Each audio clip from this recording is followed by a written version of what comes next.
TRC training recruit constable পদে সম্পূর্ণ স্বচ্ছ মেধা এবং যোগ্যতার ভিত্তিতে।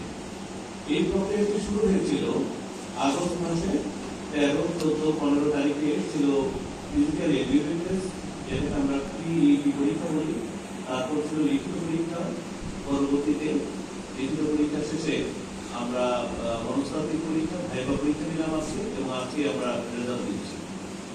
তো প্রতিটি ধাপে ছিল একদম স্বচ্ছ প্রক্রিয়া, অর্থাৎ পুলিশ হেডকোয়ার্টার্সের নির্ধারিত যে সমস্ত বিষয় রয়েছে, যে নির্দেশনা গাইডলাইন্স রয়েছে, আমাদের আইজিপি মহোদয়, আমাদের রেঞ্জ ডিআইজি মহোদয় বিভিন্ন সময়ে যে নির্দেশনা দিয়েছে, আমরা প্রতিটি স্তরে সেগুলো পালন করেছি।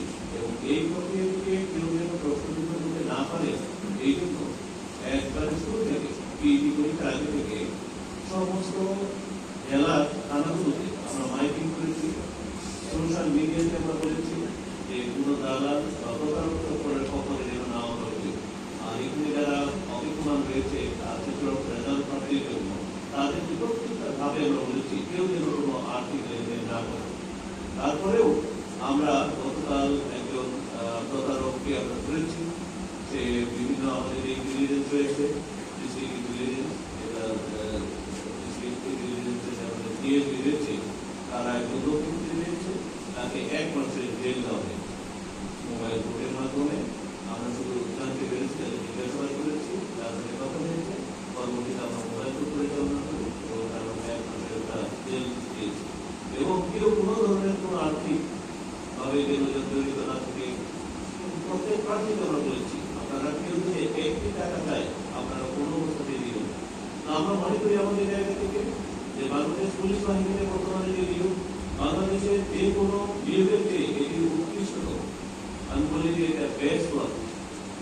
তো এই ক্ষেত্রে আপনারাও ভূমিকা পালন করেছেন, যারা সাংবাদিক বৃন্দ যারা এখানে রয়েছে তারা ভূমিকা পালন করেছে।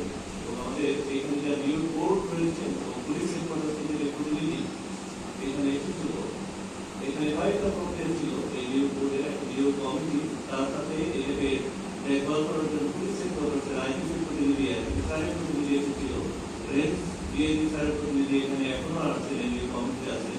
অর্থাৎ এই প্রক্রিয়াটি আর আমাদের জেলার যে সমস্ত পুলিশ সদস্য রয়েছে অত্যন্ত পেশাদারিত্বের সাথে তারা এই কাজটি করেছে। আমি প্রত্যেককে ধন্যবাদ জানাই।